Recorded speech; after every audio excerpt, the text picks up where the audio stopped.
Se você já foi, vocês já ouviram isso de alguém aqui, né? Se você já foi abençoado nessa noite, diga aleluia.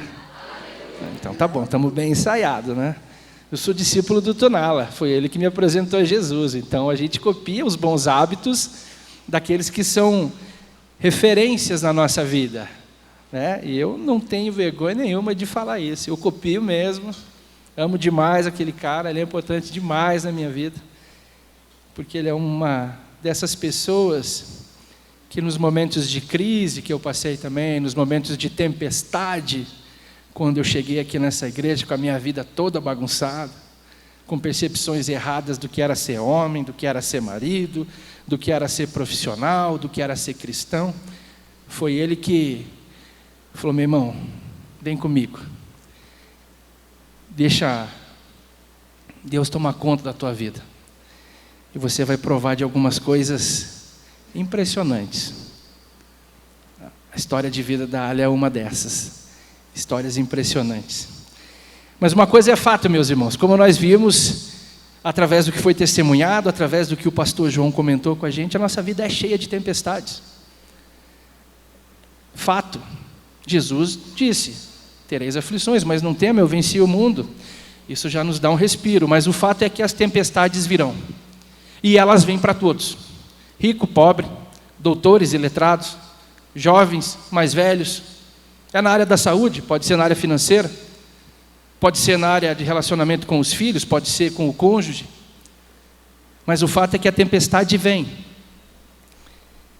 E como a gente lida com as tempestades da vida?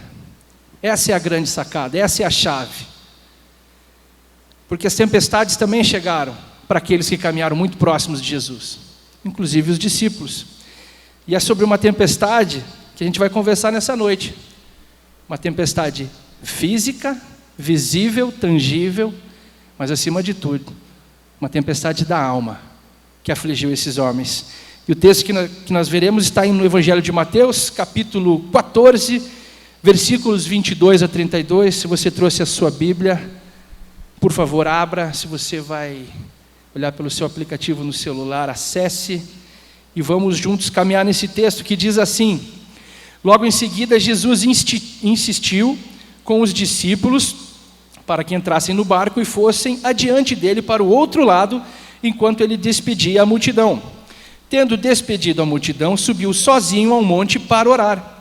Ao anoitecer, ele estava ali sozinho, mas o barco já estava a considerável distância da terra, fustigado pelas ondas, porque o vento soprava contra ele. Alta madrugada, Jesus dirigiu-se a eles andando sobre o mar. Quando o viram andando sobre o mar, ficaram aterrorizados e disseram: é um fantasma, e gritaram de medo. Mas Jesus imediatamente lhes disse: coragem, sou eu, não tenham medo. Senhor, disse Pedro, se és tu, manda-me ir ao teu encontro por sobre as águas. Venha, respondeu ele. Então Pedro saiu do barco, andou sobre as águas e foi na direção de Jesus. Mas quando reparou no vento, ficou com medo e, começando a afundar, gritou: Senhor, salva-me. Imediatamente Jesus estendeu a mão e o segurou e disse: homem de pequena fé, por que você duvidou? Quando entraram no barco, o vento cessou.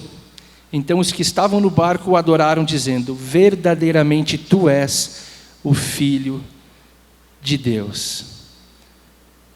Jesus cansado, Jesus tinha recém recebido a notícia da morte de João Batista. Jesus recém tinha passado pelo episódio da multiplicação dos pães e peixes, e ele, sabendo do cansaço dos discípulos, os manda para alto mar. Mas Jesus mandou eles para alto mar, no mar da Galileia, tá? Para passar por uma tempestade? Que Jesus é esse? Que Deus é esse?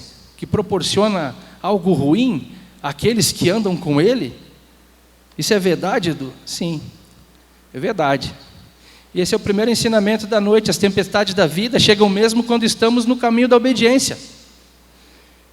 Jesus não pediu, ele não sugeriu e nem aconselhou os discípulos a passar para o outro lado do mar. Ele insistiu que fossem. Foi quase que uma ordem. O mestre não deu opção. E a pergunta que fica é por quê? Por que Deus permite que sejamos apanhados de surpresa por situações adversas? Por que Deus nos empurra para o epicentro do caos, da tempestade, daquilo que nos, de certa forma, magoa, aquilo que nos atinge, aquilo que muitas vezes nos violenta? Em relação às tempestades da vida, o Warren Wiersbe traz o seguinte ponto de vista.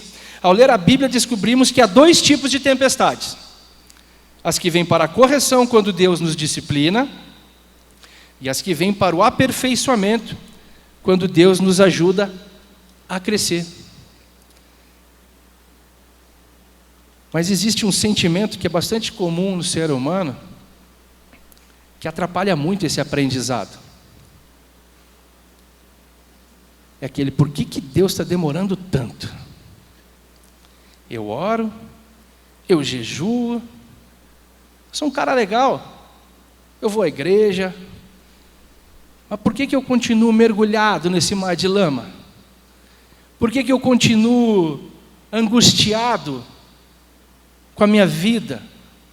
Por que às vezes eu continuo sem objetivo algum?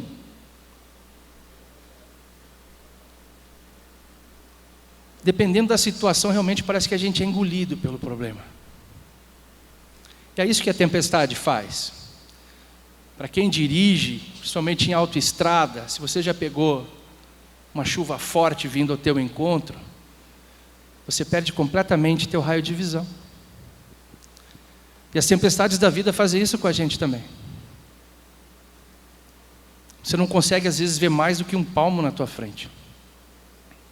E aquilo que você vê não te ajuda, porque você não vê Deus. Às vezes parece que nem Deus vai mudar a tua situação. Às vezes a impressão que dá é, como a Ali disse, é Deus lá, eu cá, e vamos esperar para ver o que vai acontecer. E isso aconteceu com pessoas bastante próximas a Deus também. Na morte de Lázaro, em João 11, de 1 a 44, já tinham passado 4 dias do sepultamento de Lázaro, quando Jesus chegou. Poxa, Jesus era amigo dele, amigo da família. Eu fico pensando que os parentes devem ter dito: poxa, ele era tão presente nas horas boas, por que agora na hora ruim ele não veio, né? Mas estava tudo sob controle. Assim como a tua vida continua sob o controle de Deus. E essa demora fez com que a dor tomasse conta do coração de Marta, ao ponto de dizer em João 1,21, Senhor, se estivesse aqui meu irmão não teria morrido. Em outras palavras ela falou assim: por que você demorou tanto? Alguém que conhecia Jesus. Mas é aí que vem o especial da caminhada com Deus. O que aconteceu depois desse coração machucado e desesperançoso? A ressurreição. O ápice daquilo que Deus podia fazer naquela circunstância, Ele fez. Assim como Ele continua fazendo na nossa vida. Portanto, vou trazer um recado para você aqui. Sossegue teu coração. Jesus sabe onde você está, como você está e para onde Ele vai te levar. Talvez não seja no teu tempo. Talvez não seja da maneira como você está pensando que seria. Mas tão somente creia, diz a palavra de Deus. Amém? E é interessante assim, porque Deus é muito bom comigo, me deu vários grandes amigos, né? E hoje, inclusive, eu conversando com um deles assim, me serviu até de alento. Porque ele trabalha numa empresa que teve uma mudança de direção e o negócio ruiu. E ele já não atinge meta, ele não ganha dinheiro, ele está bastante preocupado, né? Como provedor, ele está bastante chateado com a situação. E eu conversando com ele, eu tive o privilégio de discipular o Paulinho, e ele falou, ele nem sabia do meu sermão, não sabia nem que eu ia pregar, né? Ele falou assim: Edu, que bom que Jesus está nesse barco, né? Porque se ele não tivesse, eu acho que eu ia encarar a tempestade de um jeito diferente. Como é que você tem encarado as tempestades da vida? Com a confiança de quem está andando com Jesus? Ou naquela ideia de que Ele está demorando muito? Que Deus perdeu o controle da tua vida. Que Deus pequeno seria esse, né? Não é o Deus que nós cantamos agora há pouco, em absoluto. E eu tenho outro grande amigo, Samuel, que está aqui presente. E se tem um cara que passou em algumas tempestades da vida, é esse meu amigo. Eu já vi o Samuel ser sacolejado na vida pessoal, eu já vi ele ser sacolejado na vida profissional, eu já vi ele entrar em algumas crises de relacionamento. Mas eu vi um cara que esperou no Senhor, sem colocar prazos para Deus mudar a vida dele e das pessoas que ele gosta. E hoje Samuel está colhendo a fidelidade desse Deus, porque ele continua sendo fiel, independente da tempestade que bateu na porta. Amém? Amém? Estão comigo? Então tá bom. Segundo ensinamento, Jesus vem para acalmar as tempestades de nossa alma. A primeira palavra de Jesus não foi para o vento. Ele poderia ter feito, Ele é Deus. Não foi para o mar, mas foi para os discípulos. Deus te trouxe hoje aqui para primeiro bater um papo contigo, para depois resolver a situação lá fora. Assim como Ele já fez no passado. Ele pode resolver a circunstância? Claro que pode. Ele vai? Eu creio que sim. E se Ele não arrumar, ajeitar a minha vida, vai continuar sendo Deus. Com Deus você nunca perde. Ou você ganha ou você aprende. Caminhar com Deus é isso. Ou você ganha ou você aprende. Nunca uma experiência ao lado de Deus vai te deixar mal. Porque pode ter certeza que se não fosse Ele, seríamos consumidos muitas vezes por aquilo que passamos. Ele primeiro tratou a alma dos discípulos, depois as circunstâncias. Mas por quê? Porque Jesus sabia que a tempestade que estava dentro deles era muito maior do que a que estava fora. E eles não teriam capacidade de enfrentar as tempestades de fora, se não resolvessem primeiro as de dentro. O pastor Tunala sempre fala isso. Os problemas e as soluções começam aqui. Aonde o inimigo te aflige, começa aqui. Com falsas verdades, com acusações, com uma ideia de que não tem mais jeito, não vale mais a pena, a minha vida é isso mesmo, fulano tinha razão. Não. E é isso que Deus faz. Ele primeiro trata lá dentro, para depois tratar a circunstância. O maior problema naquele momento eram os sentimentos e não os fatos. Jesus disse aos assustados discípulos, e diz para nós hoje aqui: coragem, sou eu, não tenham medo. Mateus 14, 27. Isaías 41:10 diz: por isso não tema, pois estou com você, não tenha medo, pois sou o seu Deus. Eu o fortalecerei e o ajudarei, eu o segurarei com minha mão direita vitoriosa. Isaías 41:10. E é impressionante como Deus é capaz de fazer... É impressionante como o medo é capaz de fazer um grande estrago na vida de uma pessoa. E eu posso falar de carteirinha sobre o medo, devido a alguma coisa boa que eu passei recentemente. Eu aproximadamente 3 semanas atrás fui submetido ao meu concílio, para que eu então pudesse ser ordenado pastor. E isso é maravilhoso, porque é o cumprimento de Deus na minha vida. E eu sonhei com esse dia. Eu orei por esse dia. Eu clamei por esse dia, sabendo que eu não sou digno. Mas, meus irmãos, eu vou falar. O medo de não ser aprovado roubou a minha alegria de um jeito. Sou crente. Estava na liderança de ministério já. Estava acompanhando pessoas. Eu me tornei um cara grosseiro. Fiquei insuportável. eu não dormia. E aí é engraçado, né? Pô, Edu, você é pastor agora, não é? Eu já era, agora colocamos o PR na frente.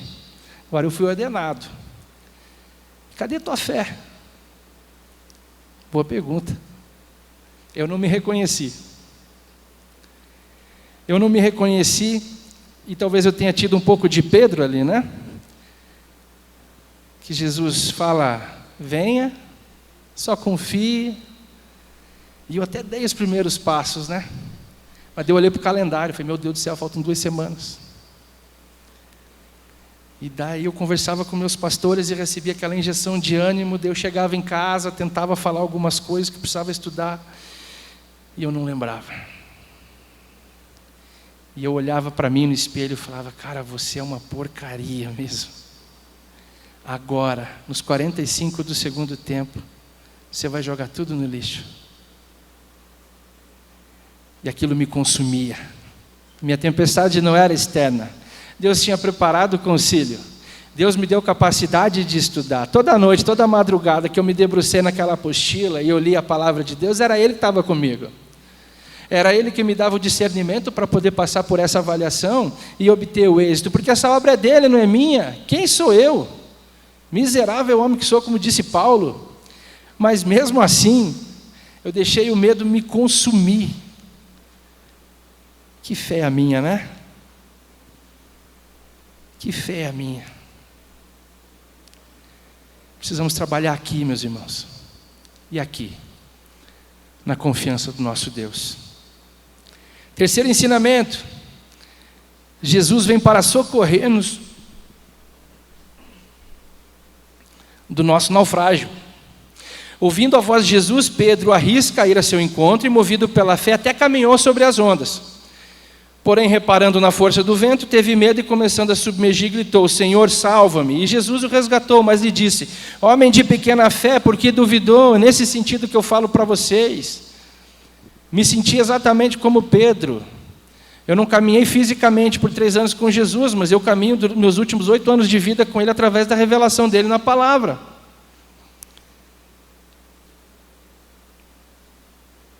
Por que quando a resistência aumenta, ao invés de darmos um passo de fé de uma vez ao lado de Jesus, nós nos encolhemos? E é interessante, um dia eu vou sentar com a Esther, ela vai me explicar isso no ramo da psicologia, porque eu preciso entender. Por que para fazer coisa ruim a gente paga para ver e para fazer coisa boa a gente não faz? Se você oferece para um menino o primeiro careta, ele fuma. Ele fuma. Se você chamar para a primeira festa, onde vai ter coisa que ele não deveria frequentar, ele vai. Se você falar para uma menina que não é para ela namorar assim, assim, assada, ela namora. Se você fala para uma pessoa, não mexa nisso. Pô, desde o Éden, né? Vai lá e mexe. Daí você encontra um camarada e você investe na vida dele, e a gente que é ministrado aqui semanalmente, lê a palavra e vem no domingo, Deus vem e fala, dá um passo de fé em minha direção, entrega a tua vida e vem comigo. E a gente faz assim. Será? Será? Nós vamos chamar de crente. Glória a Deus. Eu sou crente. Tem gente que fala assim, não, prefiro que me chame de cristão. Eu sou crente mesmo. Eu sou crente. Pode chamar. Tenho orgulho disso. Deus mudou a minha vida. Me deu uma nova identidade em Cristo Jesus. E por mais que eu seja esse medroso, eu sei que é Ele que está comigo me carregando. Consequentemente, a fé vem por se ouvir a mensagem é ouvida mediante a palavra de Cristo, Romanos 10, 17. E é engraçado, porque Deus responde a tua oração. Deus fala com você. Uma semana antes do meu concílio, eu vim para cá, para o culto, com as minhas obrigações estabelecidas, né? Minhas obrigações eclesiásticas, vamos assim dizer. Mas eu vim falando com Deus no carro e eu falei para Ele, eu falei, Deus, eu sei que eu estou um xarope. Eu estou triste com a minha falta de fé, com a minha desconfiança. E se eu falar comigo essa noite, usa o louvor, usa alguém. usa a palavra. Mas fala comigo hoje. Hoje eu preciso ser ministrado de uma maneira diferente. Eu preciso ouvir tua voz hoje. Eu preciso ir ao culto hoje e fazer como o pastor David Earley falou. Eu quero ir lá e não falar para o Senhor me ouvir. Mas eu quero me aquietar até que eu possa ouvir o Senhor. E é interessante porque tocou o louvor até que a Evanilda já mencionou, né? Fecha a porta do teu quarto e ora. Eu falei, caramba, eu nem conhecia a música. A primeira frase que eu ouvi na igreja foi essa. Eu falei, pô, Deus é rápido, né? Entendi, Senhor. Entendi. A primeira resposta já está ticada, né? Oração. Entrega. Está mexido. Está confuso. Está bagunçado. Se aquieta. Se afasta. Se ajoelha na presença de Deus. Se derrama na presença dele. Deixa ele tratar. Deixa ele falar. Já estou todo abalado. Vou conversar com a Magna. Aí eu saí daqui falando assim, Deus, o Senhor é bom demais. O Senhor é tremendo. Eu confesso que o bobão aqui continua morrendo de medo, tá? Mas foi uma injeção de ânimo. E eu fiquei naquele conflito, que eu acho que todo mundo aqui passa, entre a confiança e a descrença. Você sabe que tem que agir assim, mas age diferente. Por que o bem que eu quero fazer eu não faço, e o mal, quando eu percebo, eu já fiz? Era assim que eu estava me sentindo. Mas Deus cuidou do meu concílio de um jeito, gente. Se alguém teve a oportunidade de presenciar, e eu confesso que no momento ainda eu achei que ia dar tudo errado. Estou abrindo o coração para vocês aqui. Porque na hora que começaram a definir as pessoas que iam estar comigo, o meu pastorzão se levantou e foi para outra sala. Falei, agora caiu a casa. Se o Tunala não vai estar comigo agora, a minha referência, o cara que no dia anterior tinha passado a tarde na folga dele estudando, revendo a apostila comigo, eu falei, o que eu vou fazer? Daí veio um pastor e ora, vem outro pastor e ora. Daí eu olhei para o lado e vi o time dos sonhos, né? Pastor Klein, pastor Silvani, pastor Natal, toda a nossa galera aqui do meu lado, né? Eu falei, Deus, o Senhor é maravilhoso. Ali eu já senti o abraço do Senhor. Meu avaliador, meu Deus do céu, pensa no homem querido. Foi um pai. Eu assim até brinco, né? Em alguns momentos eu esqueci algumas respostas. E ele falava, irmão, agora há pouco você falou sobre isso, falou sobre aquilo. Então você estava mais ou menos nesse caminho. Eu fiz igual a escolinha do professor Raimundo. Captei a vossa mensagem, amado Guru. Captei a vossa mensagem. E fluiu. Deus cuidou de cada detalhe. Cada detalhe. E quando acabou o concílio, sabe qual que foi o meu sentimento? Além da alegria, claro. Falei, cara, como você é tonto. Nunca teve na tua mão. O que é que você está carregando hoje que você pensa que está na tua mão?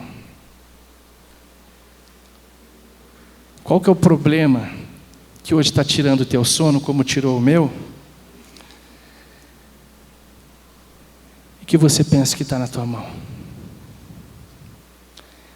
Vou mais além. Qual que é o fardo que está carregando hoje? Que hoje você decide entregar nas mãos do Senhor. Quarto e último ensinamento, já caminhando para o nosso final. Jesus vem para acalmar a tempestade das circunstâncias. Primeiro ele tratou o coração. Ele tratou a nossa alma. Agora ele vem para tratar o externo. Quando entraram no barco, o vento cessou. Mateus 14, 32. Jesus, depois que acalmou os discípulos, também pôs fim à tormenta externa, porque a obra dele é completa. Você crê nessa afirmação? Você crê que esse Jesus pode resolver a tempestade de um matrimônio em crise? Sim ou não? Estão comigo? Você crê que Jesus tem controle sobre a tempestade de um relacionamento quebrado? Você crê que Jesus é capaz de vencer a tempestade do vício, das drogas e do álcool? Amém? Você crê que Jesus tem poder para acabar com a tempestade da depressão que tem tirado a sua paz e mergulhado você num mar de angústia? Você crê que Jesus tem poder para acabar com a tempestade da solidão, que às vezes te assalta,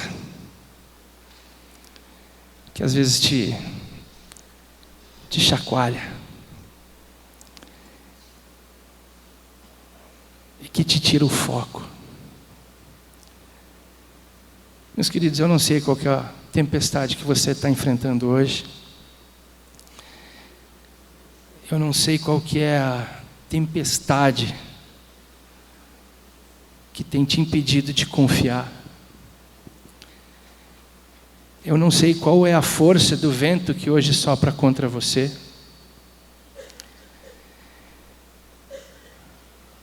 Mas eu creio que Deus tem plano para a tua vida. Eu creio que talvez hoje possa ser o melhor dia do resto da sua vida, porque foi o dia que você entendeu que precisa de Jesus, que se Ele não estiver no barco contigo, a chance de naufrágio é grande, que se não tiver Jesus no teu casamento, a chance de afundar é muito grande. Se não tiver Jesus na maneira como você educa seu filho, a chance de seu filho cair nesse marzão que essa sociedade torta é muito grande.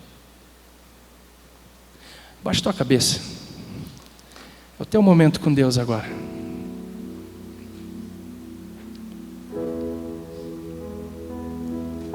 Coloca diante do Senhor qual é a angústia que você está carregando.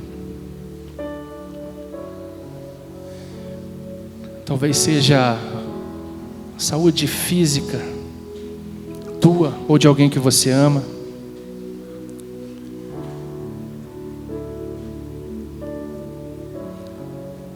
Talvez as coisas na sua casa não estejam muito bem. Confusão com o marido, com a esposa, com filhos. Falta de paz.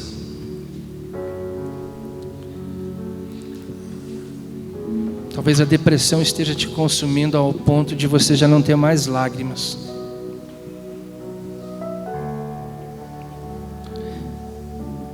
Talvez a dor do luto ainda te agrida de uma maneira muito violenta, a ponto de você não ter gratidão. Eu não sei o que te trouxe hoje aqui, mas eu sei que o fato de você estar aqui já é mover do Senhor na tua vida. Porque se a fé vem pelo ouvir, você se dispôs a ouvir a palavra de Deus. Essa palavra não é minha. Essa palavra é dele. E isso é mais do que suficiente para acalmar o teu coração e fazer você sair daqui hoje diferente.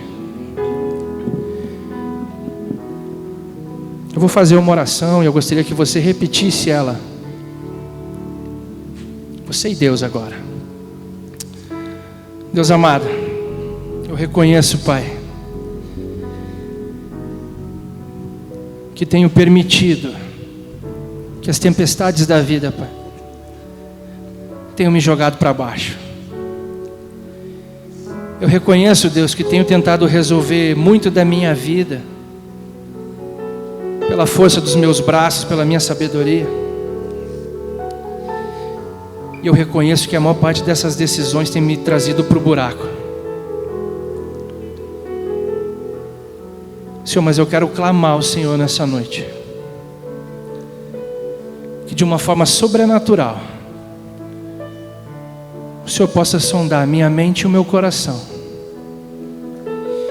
e mudar toda a minha percepção em relação ao que eu estou passando. E eu clamo ao Senhor que faça brotar no meu coração a certeza de que o Senhor está comigo e de que o Senhor me ama incondicionalmente. Quem fez essa oração? Alguém fez essa oração? Você levanta a sua mão, por favor. Eu quero te convidar agora, dando um passo de fé, que você saia do seu lugar e você venha se ajoelhar comigo aqui na frente, enquanto a banda toca, e os intercessores vão estar aqui contigo, e nós vamos orar com você e por você. Não tenha medo, não tenha vergonha. Esse é um tempo teu e Deus. Sai de tua Esquece tudo que está do teu lado e vem ter esse tempo com o Senhor. Te mostrarei as estrelas do céu. Sai de tua tenda, ó filho meu. Te mostrarei a areia do mar. Será que podes contar?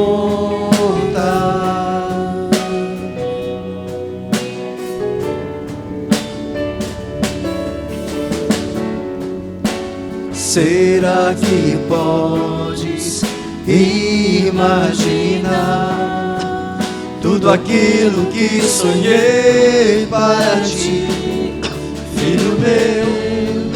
O que minhas mãos fizeram para ti, filho meu, minha bênção será sobre ti. Uma nova história Deus tem pra mim, um novo tempo Deus tem pra mim. Tudo aquilo que pedido foi, ouvirei de sua boca, te abençoarei.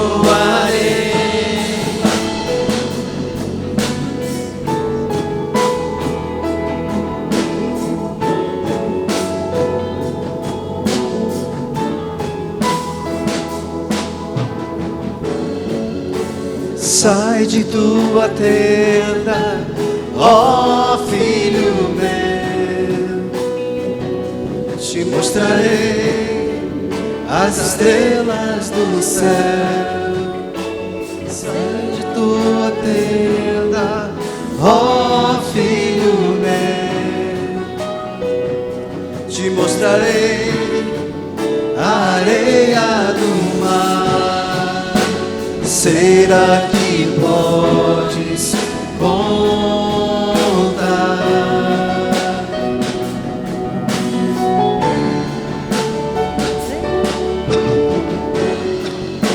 Será que podes imaginar tudo aquilo que sonhei para ti, filho meu? O que minhas mãos fizeram para ti, filho meu, minha bênção será sobre ti. Uma nova história Deus tem pra mim, um novo tempo Deus tem pra mim. Tudo aquilo que pedido foi, ouvirei de sua boca, te abençoarei. Uma nova história Deus tem pra mim. Um novo tempo Deus tem pra mim. Tudo aquilo pedindo foi, ouvirei de sua boca, te abençoarei.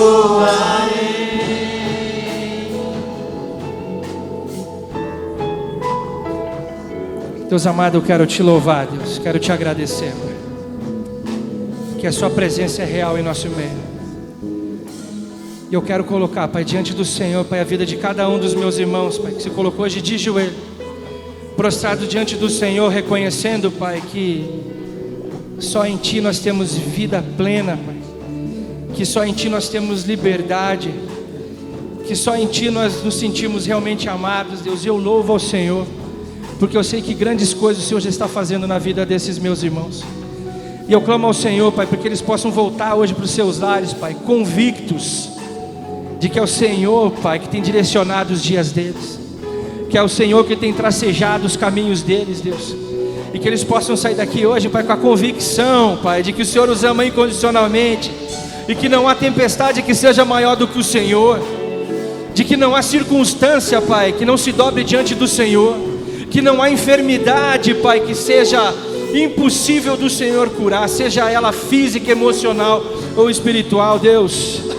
Eu louvo o Senhor porque as pessoas têm se colocado, Pai, diante do Senhor, reconhecendo que só o Senhor é Deus, e têm buscado na Tua presença, Pai, o refrigério, o bálsamo.